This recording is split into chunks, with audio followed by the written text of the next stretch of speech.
start weeding Howard.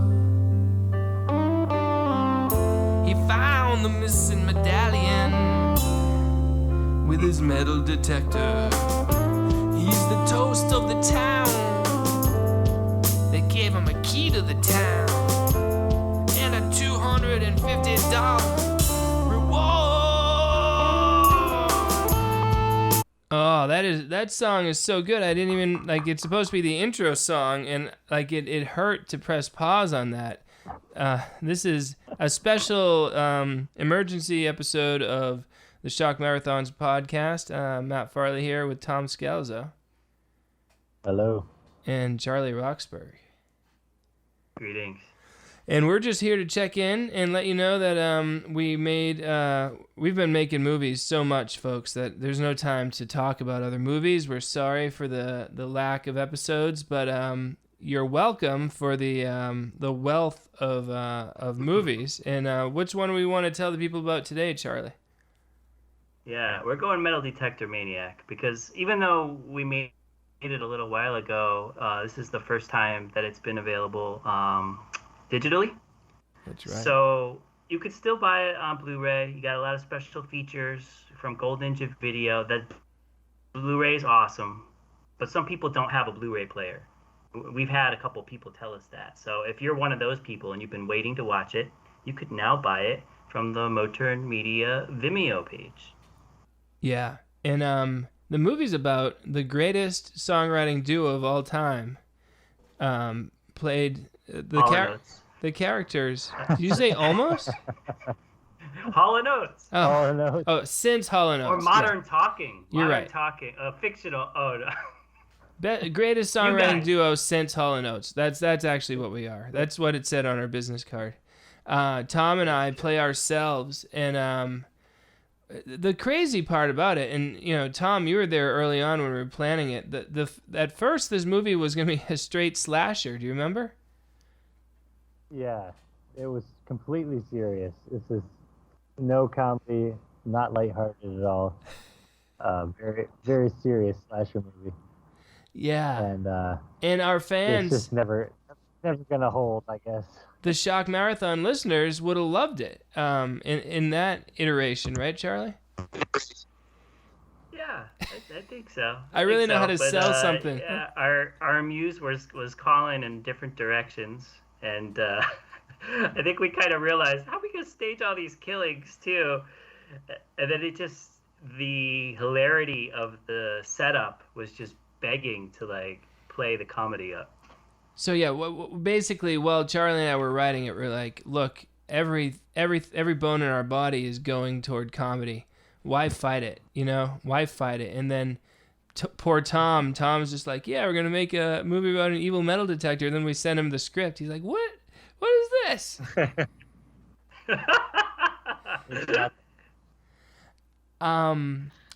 What was I gonna say, Tom? And we had all the taglines that were hard. Tom. It was like, tell us the taglines. Oh man, I can't even remember now. I spent like months like coming up with cool like killer taglines. I can't even remember. I know one of them. What was it? One was beep beep beep, you're dead. Yes. Yes. It was kind of like a Microwave Massacre kind of tagline. Yeah. So we worked so hard. We thought we were going to make a slasher for you, the listeners of the Shock Marathons podcast. But instead we made the most ridiculous comedy ever, just with some shocking left turn plot twists. Huh, Charlie? Oh, yeah. There's a ton of stuff in here. And shocking plot twists and an investigation that instead of harping on the details of the investigation and the details of solving like an evil, you've got the comedy from investigating this evil. So instead of just a movie where you're like, oh my God, what's that person doing? Who's guilty? It's like a rumination on the weirdness and the comedy of a person who's potentially evil. Yeah. So what if a couple of bozo songwriters became citizen sleuths? That's the question everyone wants to know, Tom, right? Well, and I think if we said, hey, let's make the story of Mose Haven. You know, people would be like bored out of their minds. But it's like, what if Mose Haven got wrapped up in a murder mystery kind of story, and then we had to solve the crime, but our priority is still our music. Yeah, it just was perfect. Yeah, absolutely. And it's just so fun to take this entity that we had, you know, because as we're writing it, Charlie is like, "Are we going to play characters?" And it's like, "Why bother? Why bother being characters? We'll just be Tom and Farley." And Charlie, why don't you tell the people what a thrill it was to watch Tom and me write songs in front of the camera? Oh, that was an epic day of filming. It was quite a thrill. You guys had to deliver. We only had a very limited time to film. There was no choice, and you had to make it funny. Tom had to come up with some good riffs. It was really cool, and I just had to like make up the shots as we were going. But I think the vibe in the room was good. And we all knew it was coming out pretty good. Yeah. What then we did is, after the fact, we took the actual recordings that are in the movie. Like, we're literally making up songs on camera, and that ends up in the movie. But I still had those raw tracks in my recorder, and Tom happened to be over for a few days in the Boston area, and we finished all those songs and wrote a bunch of new ones.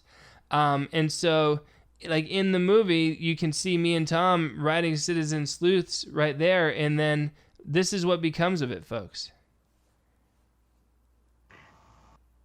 Citizen Sleuths. Oh, you're going. Citizen Sleuths. Oh. Searching for the truth. Searching for the truth. Taking on responsibility, even though we lack authority. We're citizen sleuths. It's a good line there, huh, Charlie? Oh, funny stuff, yeah. And I think for people who are into the music, you know, which is a lot of people, they could just enjoy the quality of the recording, because it's basically a live concert. The movie. In the movie. You re-recorded some tracks later. You're going to get into that. And there's a highly collectible, priceless vinyl that you're going to talk about, I'm sure. Yeah. But the quality of recording live through your soundboard in the movie is basically like a live concert movie in and of itself there. It's concert and comedy all in one, on nice mics with a good quality recording. And Tom, once again, you know, if it was just Charlie documenting me and you in real life, boring. Yeah. But you just bring it up one notch by having us be me and you, but we're also in character as like the movie Me and You. Exactly. Yeah. That's what made it fun. I mean, Charlie's listened to us talk about our music for 20 years. He's probably had enough, but the twist, we're solving a crime. Like, okay, now it's interesting. Yeah, it was fun, and it took us 2 years to make this movie. Just the filming, from the first day of filming to the last, I think it was actually a little more than 2 years. Charlie, you had to edit all that. Tell us how it was keeping everything together.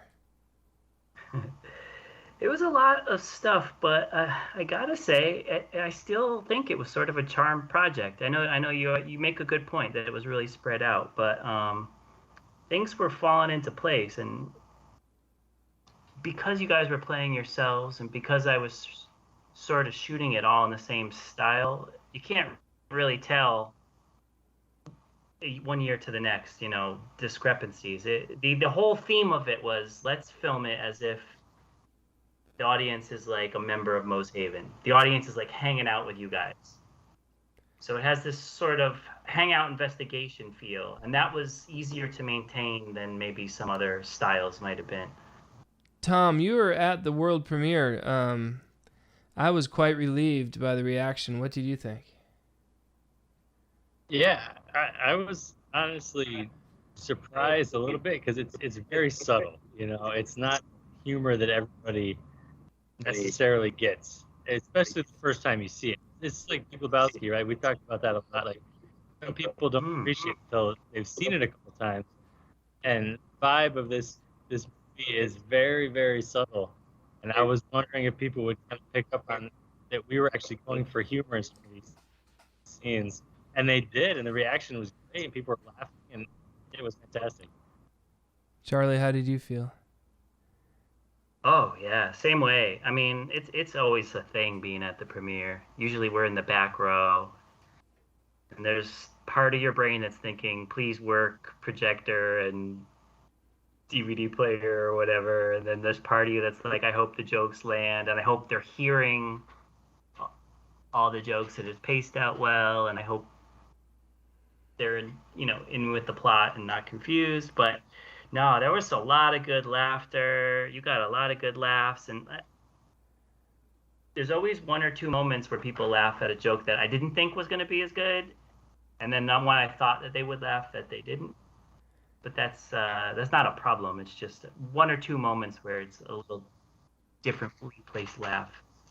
Yeah. So we made a movie, and it's it involves some dark stuff, some mystery, some investigation.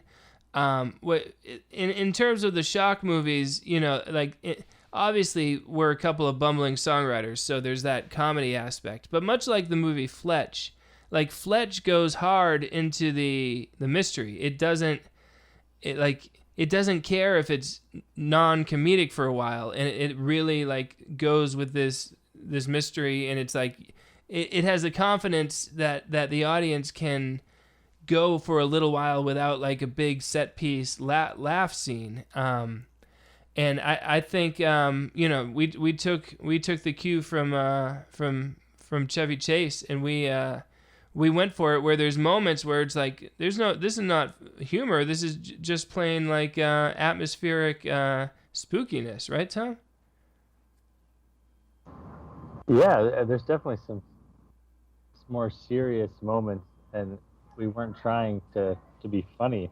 And I honestly, when we were making, I didn't feel like it was a comedy at all. I felt like it was a murder mystery with some funny scenes, some funny moments, And then rewatching it, there's more funny moments than I thought, actually. But it's in my memory, it was more serious when filming it. Yeah. Well, the funny part is writing comical songs about things in our lives is such a natural thing for us that we don't recognize the hilarity of it just because it's so normal. But Charlie, the audience doesn't have to be inundated with us so much, so they can find it delightful, Yeah, it was a nice balance of things. It kind of takes on an extra level of comedy when it's coming at you in song form. It does. I shouldn't say kind of. It does, because it gives it this sort of it gives it a formalism, and then as they're waiting for you to complete your lyrics, they kind of know it's going to keep telling some of the mystery and some of the plot. So it works out pretty darn well. So, the plot, for those of you who don't know, the plot is Tom and I are a couple of college professors on sabbatical, where we take a semester off of teaching, and we're going to spend that time writing an album, And it's kind of frowned upon by the rest of the faculty, who kind of look at recording a pop album as kind of beneath the more lofty, academic approaches, and so we get a good amount of comedy there, and then what we end up writing the album about is about the fact that we see a guy with a metal detector and we are suspicious of him, So for instance, let's hear the title track from the album that you hear us perform in the movie. This is called Metal Detector Maniac. 2, 3. He's the metal detector maniac, metal detector maniac, oh, whoa. He's terrorizing our peaceful bedroom community. He's hiding in plain sight. We tried to warn a woman, but she was not very receptive. And that is exactly what we recorded in the basement for the movie. I just added a little reverb to it. And Tom, did you add even more reverb? I don't even know, but otherwise, that's just the way it was in the basement. And yeah, Charlie. Yeah, I would say that like the way how your characters latch on to seeing the metal detector and then glorifying him in song. It's kind of like with the obsession that you guys have. It's kind of like the obsession that we have to have in real life to make the movies, or for you guys to do an album. It's sort of the same thing. So we're achieving this sort of balance between the people in the movie and then the people making the movie. And it's insane. It's funny you should say that, because I got a text from a guy who watched Metal Detector Maniac recently, and he said like the whole movie is about, the creative process, like not even just the creating of the album, but just like the singular obsession with the metal detector man, like Charlie just said. So, and then I don't notice these themes while we're writing them or while we're filming them, And I'd say going through the steps like your characters do to like talk to a private investigator and like raise the stakes by going deeper into the investigation. It's the same thing as when you're making a movie and you're like, you ask one of your friends to be a character, and then you're like, ask somebody to help you with one of the special effects, or we ask somebody to help us do some other task. And it's like the deepening obsession to be done. I mean, someone could be driving by that park seeing us film, and then we're like obsessed maniacs to them. Yeah. Well, I mean, your characters. In terms of all the little stuff that needs to be done, like I found myself in the parking lot of a grocery store buying a used metal detector from some guy that I found on the internet, and it's like, like this is that's a movie there, This is fascinating. And then Tom, I mean, didn't you were about to leave to drive 6 hours to come film with us, and you had a flat tire, or what was that one? No, my battery died in my car, so then I couldn't get there. So I had to call for roadside assistance to come over and jump my car, and then my car was running, and I had to get it over to the garage and get the battery replaced, and then could finally get on the road. It was hours late. It's moving obsession. Mountains. Yeah, good obsession. Yeah, making these movies is really, like moving mountains, and just every little thing that we have to coordinate. That it gets to the point, frankly, where you're on. At least I am. I'm on autopilot when it comes to like performing in front of the camera. It's like I'm barely focused. Charlie just like, say this, and I'm just like, okay, and I just say it, But I guess we know it's going to get to that point, which is why we kind of prepare so much ahead of time with the writing, so that like it's there, it's on the page, and we don't have to worry about so much other stuff. Tom? Yeah, it's kind of hard to be. I mean, aside from us, maybe it's hard to be improvising and getting inspired on the moment. You have to just take what you get for the most part. I think if it's just like the three of us, we have a little more time maybe to like, let's try that again. I think I do it better. But most cases, it's like you said, whatever you guys have written, as long as someone can say something that's close to that, like it's great, and we take it. Charlie, what the phrase "licensed and bonded"? Tell us about your obsession with that.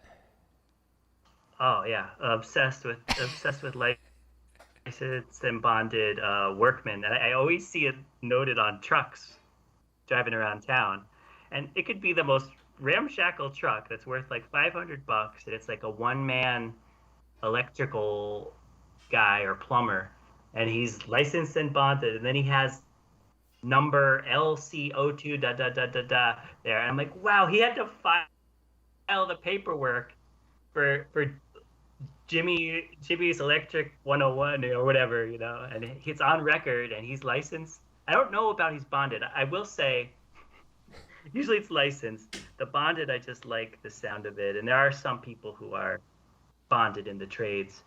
But we have a tradition of not really researching details. Yeah.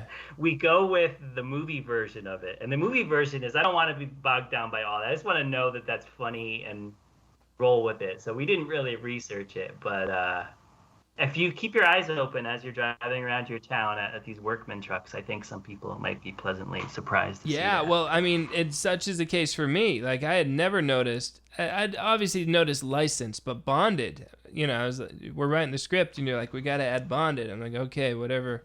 Never even heard that word before, but go for it. But now I've seen it in the wild a few times since then. Like, I'm alert to those words. And let's listen to this song.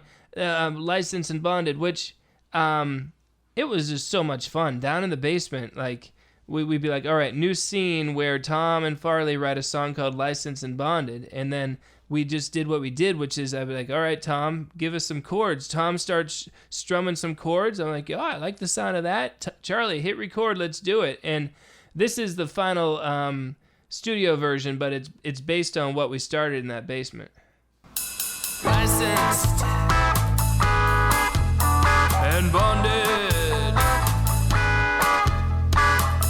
Tom gave them the information and they responded. They say they're licensed. They say they're bonded.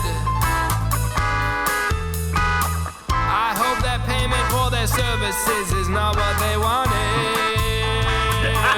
I hope it is pro bono. It better be pro bono. I'm so glad that song exists. Like, imagine just discovering this song in the wild. Like what? What are they talking about? And I will say that, like, having licensed and bonded in there, it's the specificity of having weird, specific words or things in your movies. It pays off in spades, because just having that in there meant, okay, well, that could be a song. Yeah. And then later when you're talking about somebody with the movie or they're writing a review, they'll be like, oh, yeah, that, that's a thing. And we try to be very specific throughout all of our movies. If something is just, like, phoned in and not spiced up enough, we kind of, like, have an inkling, like, it could be better. But that is something that you can, like, sink your teeth into, licensed and bonded. Yeah. Tom, you produced the vinyl record, and from what I could tell, like, I could see when Tom would make the final version of the song and put it on a Dropbox file, and frequently it was in the wee small hours of the night, 3 a.m, Tom. Yeah, I had to find time when I could. And also, I feel like you kind of agonize over the tweaking sometimes, yeah? Yeah, I would put a file up, and then I was like, wait, I should probably adjust the level a little bit more. And then I would take it down and put another one back up, and hoping you didn't see it because it was really late. Yeah, but it came out great, and it's on vinyl. Charlie, what do you got? And quick shout out to Pete, too, for being the Metal Detector Maniac on the cover. When you look at that cover, we had about a spare, like, 6 minutes to shoot the stills for the cover of potential movie and an album, which we didn't even know. You didn't have that idea necessarily at that time, per se. But he was like, "Boom, I'm the Metal Detector guy," and it was just like brilliant. Yeah, turned it on, and it was brilliant. And it's cool because it's a black and white movie, and the shades that he wears are these like neon green, So in person, it was a little less intimidating. But yeah, we had Chris Peterson knocking it out of the park as the evil titular. Well, yeah. Metal Detector Maniac, and Tom and I getting to riff back and forth, having a blast, and to make a straight mystery. It was exciting and fun. Mysteries are fun. And I definitely know, there are twists. There are major twists in this plot, and people come along for the ride and are shocked and delighted, right, Tom? Yeah, I think so. It's really fun, and it's honestly more more natural than people might realize. Like these are things. It's like exactly what would happen if you and I were on a sabbatical. You know, like these conversations. Like, it's not at all like out of left field at all. It's just like, wait a minute, who's that? Well, That's the song topic right there. You know. The conversations are entirely true. The actions were a little bit more sociopathic in the movie than we are in real life. But I wish we were that sociopathic, though. You know, ideally, right, Charlie? Yes. You know, I was thinking too. When we were out there filming, and so much of it was you, me, and Tom and Pete, or sometimes just you, me, and Tom, like in the car, or in the woods, or in the basement. We kind of had removed all sorts of like bad vibes or barriers to just making the movie. So if you're making a movie and anyone is like scowling or sad, or there's something you're worried about, or you have too much stuff to carry, it could all be bad. When you achieve, like, think of something funny, film it, you could do it, and there's so streamlined. We had that several times in this movie, and it was very freeing to know that we're all in the same boat. It's just us, and make it happen. You know? So I think anyone who wants to make their own movie, don't be too discouraged if you don't have too much other stuff. You know, we don't have a C-stand in the woods. We didn't have an umbrella when it started raining. We had I didn't have a gimbal. We didn't have all these things, but we had us three together. And we kind of removed all barriers to creativity. I don't even know what a gimbal is. Yeah, I don't either. All right. We can wrap this up soon. But so, look, Metal Detector Maniac is on Vimeo. And go to Vimeo, type in Metal Detector Maniac. You'll find it there. The album we made is on Amazon. It's a gosh darn delight. We're so proud. It's only on vinyl.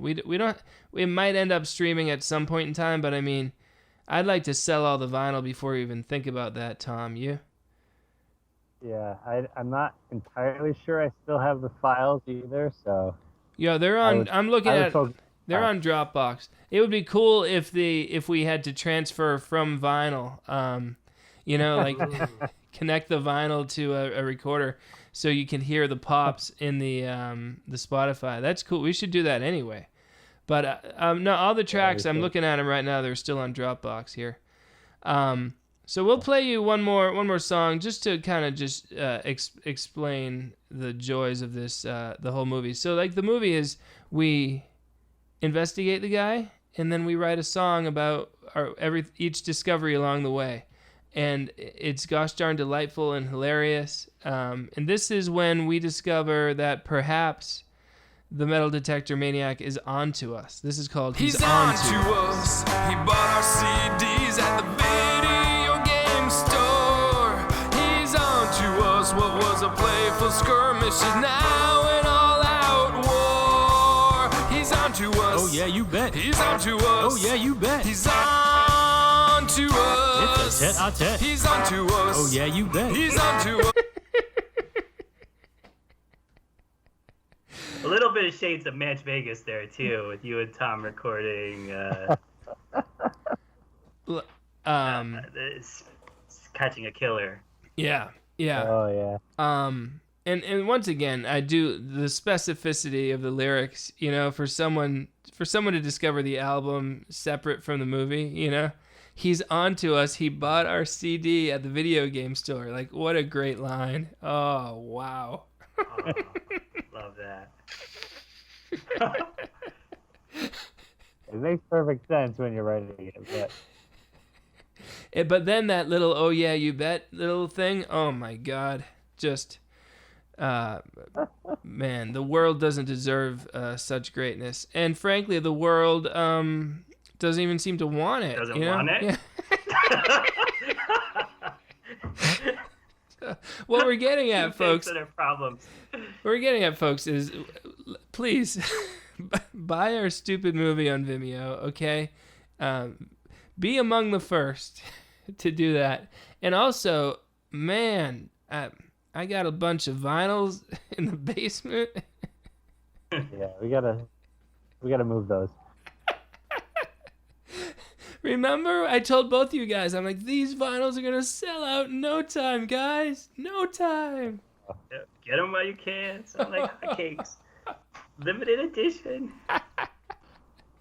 Well, I still have a Freaky Farley shirt for sale. I think maybe I just sold the last one on the Etsy store. Those were from 07, sorry. It officially became vintage through bad sales, almost. We went vintage without ever selling in the first place. That's great. Yeah. Wow. Yeah. It's like when that New Hampshire video store had the 1987 or 88 tops rack packs still on the shelf. And they had like Crocodile Dundee 2 in that video. That other one. Remember that had the video? Yes, they did. Yeah. Yes, they did. Crocodile Dundee 2 on display in the new release, like a point of purchase, point of rental display, I think. It was like it was like 2010. It was like 2010, and it's just a convenience store, and just a normal one, except there's one rack with VHS. I want to say they're all from 87 or 88. You know, it is a very specific and fascinating thing. And like the girl behind the counter just said, the owner, he doesn't like to part with anything. You know. Yeah. I like that guy. Yeah, he's the best. All right. So yeah, go to moturnmedia.com, click on movies, and you can choose from all our movies, and it's got all the links of where you can watch them. Some of them for free also, but we still get a little bit of money out of it, so we're okay with you doing that. But we would prefer that you just buy it on Vimeo. That gives us the biggest little boost. And you can download it, and you have a nice, good quality file that you can hang on to, put it on a flash drive, right, Charlie? Yeah. Good summer fun watching. Metal Detector Maniac. Yeah, it really is. With a group, yeah. I think it plays well with a group because they keep being like, oh my God, these two guys are so ridiculous. Yes. Are they really doing that? Like, these guys are ridiculous. That energy of watching it with a group is recommended. All right. Tom, any last thoughts? Oh yeah, I agree. It's a lot of fun. It was a lot of fun to make, and I hope people. It's one of those, like I said with Lebowski, like you got to watch it a couple of times, and I think you appreciate it even more multiple viewings. Yeah, there's I mean, you get. It takes a while to get into the rhythm, you know, of Tom and me. If you're not us, you know, like because. It's natural for us, but for the average viewer, they're like, you're going to hate us at first, you know? But then keep watching, you're going to grow to love us, and then watch it again, you're going to love us even more.